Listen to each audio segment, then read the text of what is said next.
What's good, everyone? Welcome to a very, very late round 16 review. I apologize. I'm filming this one at about 9 o'clock on a Wednesday.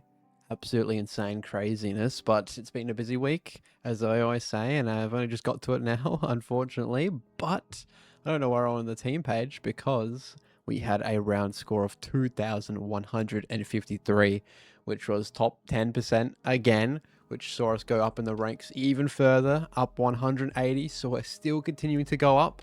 I'm just waiting for that disaster week to come around, and it's still not coming around. So yeah, it's one of my best seasons so far. Just consistency wise, we've just started a little bit slow initially and then built and built and built to the point where we're at right now.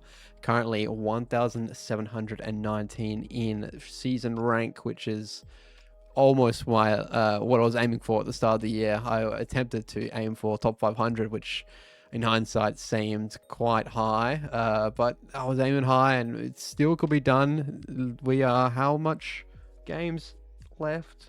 About 8 games left, I think. 8 rounds left, so it's not impossible, but it's just a little bit of a far cry.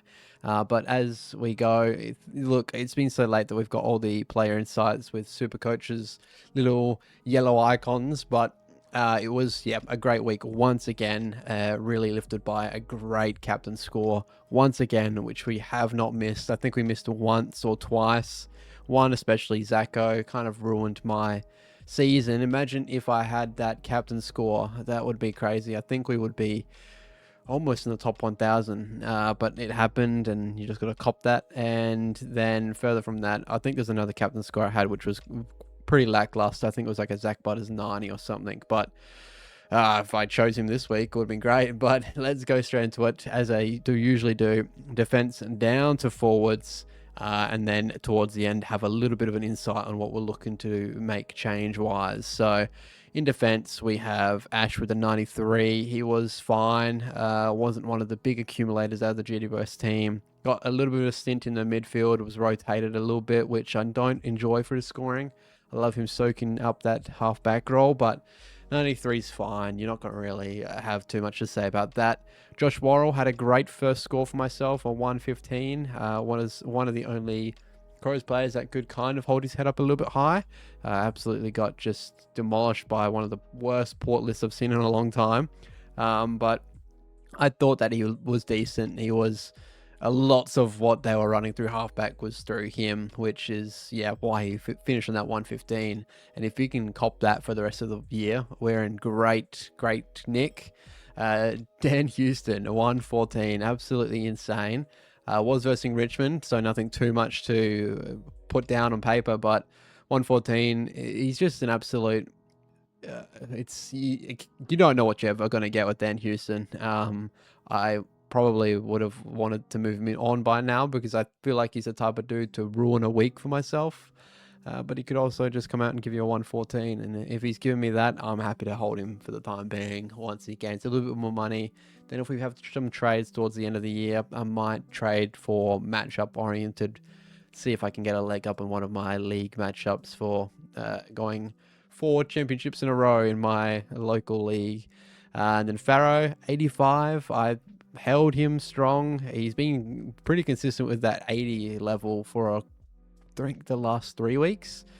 Since what's his face went out, Roberts. I thought I would hold him because of the fact that a lot of that bowl is going to go through Farrow, just naturally because Roberts went down. And it wasn't the case for the first half. I was looking at his scores, checking it out, saying, this is not going well. What's going on? But he came good. 85 is just perfect for his price range, continuing to rise. And I think it's at that stage where we are looking to potentially move him on this week. I'm thinking this is the week to move him on. Wade Dirksen, 52, was just a plugger there. Yeah, nothing crazy. He might also be moved for a trade this week to get where I want to get. And Hugo had one of his lower games. The 61 is still fine. I know a lot of Crows fans were not happy with his performance, but he has that mid defense status that you can swing through both, which makes things a lot easier towards the back end of the year. So he might be one of my bench cover options, I'm thinking, at this current stage. Holmes and Dale did not play, but they will come back in the side this week. So we'll swing them straight on. We got Hugo and Dirksen, off you get. Then we go to the midfield, which was firing on all cylinders this week. Butters, 155, just an absolutely unbelievable performance. 37 disposals. They rated Dacos as the best player of the day, which I thought was ridiculous against the Richmond side, where I thought Butters was just one of the sole reasons why Port was so dominant against the Crows. A 155, perfect for a captain score. Didn't predict it, but I'm so happy with that. And he's probably been the #1 player for all of Supercoach this year. I'm not so sure. In the midfield, I'm not. If we're talking rucks, we got Gawn, we've got Jackson, who probably edge him out, I think. But he's been super consistent, bar a couple 90s, which is still fine. Then Dacos, I knew was going to go big against Richmond, which he did. 154. Yep, I saw that and put the captain and Gawn, the only ruck not playing for myself. I'll have that as a captain score, which is a big run of big captain scores. So I'm so happy with that. Clayton Oliver returns back to his normal scoring. He's just been such a stud this year. Great pick, I think. One of my most proud picks of the year. As I say every single video, he's just been ultra consistent. Not going to give you the highest scores in the world. Sometimes gives you a low-end one, but most of the time he's ultra consistent. Zach Merritt, 102. Fine. We knew what we were going to get with him. 102 is just, phoning it in for him. I'll take a 102, especially in an Essendon side that have won one game for the year. So I'll take it. That's fine. Callahan, same goes. 103. I'm also happy with that. We did go a little bit thin on the back end on the midfield just to fill some spots because our cash situation, which I think has given us more leniency right now when it comes to some trades that I am going to be making, as we got 400,000 sitting on the bench, which is crazy. And then LDU, what a response from a crap 50 something or 60, whatever it was last week. 146 just goes bang, says this is why you got me in the first place, and he versus the power this week, so potential for another big score. I thought the pick was an awful pick as soon as I made it last week, but we've come good with the 146, so happy with that one. Matt Rowell, 116 is also great for what I picked him up for. If he can pop out a few more of those towards the end of the year, I will be so happy. And then he's actually coming good. Funnily enough, coming good. 82. I think that he's got a little bit more cash to make versus Carlton at the MCG. Not so sure about scoring wise on that one, but he might have one more price rise in him for potential bench cover or just moving him on, because where our midfield is done, I could use him for getting to another forward that I am going to need because we need to fill that role, or a flex, because flex is anything. So he could be that gateway to a bigger pick towards finishing my team. Or it could, if I decide, just hold it on the bench because I know he's going to play towards the end of the year. Don't want to get as much games as I can into him before he has to go in for surgery. So we'll see what happens with that one. And then big old Bontempelli did not play on that bye. So that's our completed midfield. We've got a pretty darn good midfield, all things considered. The back end of Clayton Oliver down could use some work, but we're bargain hunting, and I think the bargain hunting so far has paid off. Rux, Gorney did not play, had the captain popped on him. And Jackson, 119, just absolutely sublime. The #1 ruck for myself for the full year. Gawn has been ultra consistent, even with the Heath on the side. But Jackson's had some absolute ceiling scores that have just brought his pick, the pick of Jackson for the whole year has been brilliant. If you had Grundy towards that early part of the season where he was putting out 200s, good job, but you're probably suffering now, which is why Jackson and Gawn, I think, have been the ultra consistent duos. And I'm personally, this is why I hate the forward line at the moment. I'm personally that loves the player that's ultra consistent with the hundreds on a weekly basis, compared to the players that can give you 150 one week and then 50 the next one. I way prefer the consistent, and Gawn and Jackson are definitely that. Jerry and Grundy are definitely the opposite. Forwards, absolutely massive, 175 by SHEEZY. That's insane. I did not see who they played, to be honest. I forgot who they played, but they absolutely tore him up, whoever it was. I forget. It doesn't matter.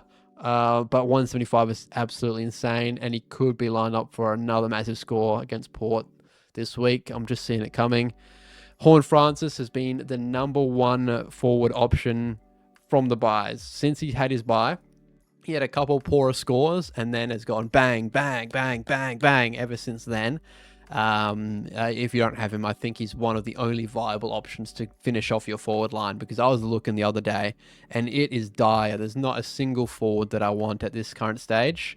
You're just picking and hoping in the forward line, and that will definitely be the last spot that I fill, because I want to get as big sample size as I can, and I'm really going to go heavily on the difficulty of matchup towards the end of the year on who I choose, because look at this. Petrarca 59. No one's calling that after his what he scored when he first came out of the gates at the start of the year. Tuke Miller was my guy that was going to be super consistent with that 100. And he's to that point where he's not even that much of a pick, where they're not even giving him notes. He's that bad. So that's gone south as well. But I don't blame myself because there's no other options. So we just leave it as it is. McKenna 70. He's put out some pretty high scores compared to what he was. He was at 40 range, and I phoned him in. Saw that Lions fans didn't even know what his job security would be. It turned out to be really good. He's played a super crucial role for them. I think it's in the forward pocket area. So I'm taking a 7 every day in the week when we need a spot filled. Alga kicked a couple. He had only around 10 touches or so, but he used it efficiently. Got to a 64, which I think got taken out from the scoring for the week because of my other higher scores.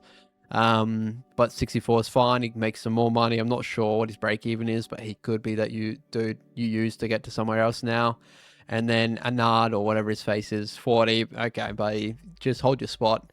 He is a defensive player, so I can probably just swap him for a Hugo Hart.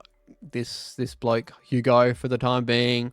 Have him sit on the bench, and then we can move on Hugo very, very shortly. And then we do swap on Kasai up Pickett as well, which puts McKenna on the field. I'm not really a fan of that, but hopefully we can make a few trades towards tomorrow. It will be, because of how late this video is, to fix up everything. Now, I'm really leaning on getting in Nasai Wanganeen-Malira. That is my one pick that I know I'm doing. It's probably going to be a Dirksen to Nasai, just straight up. And I was looking at Isaac Rankin, but he's put out 2 absolute shitters of around a 40 and I think a 50. And he's got injury concerns. So I've just completely ruined. Like, I've said, no, I'm not even going to look there. Maybe towards the real back end of the year. Because I know Crow's run home is pretty soft. But we'll see. But that's the review for us. We've got a lot of money to play with. We still got 8 trades. We've got 3 spots to fill, really.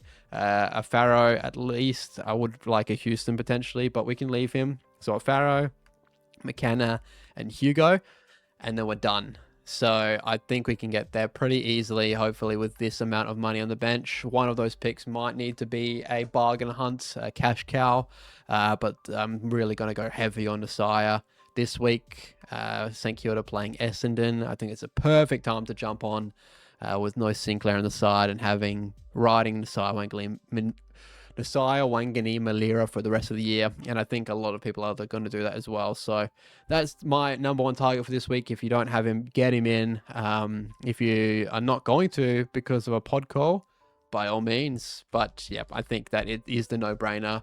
It is a dumb move in the case where you don't really have to think about it. It's not a dumb move because it's going to be a good move, but you don't have to think about that move whatsoever. So that is that. All right, I'll go into my captain picks for tomorrow night and my trades themselves as well. Only 2 trades, no boosts, so we'll see what we do. And I'll catch you tomorrow night. We're only 21 hours away from bounce, so catch you all next one. See ya. Bye-bye.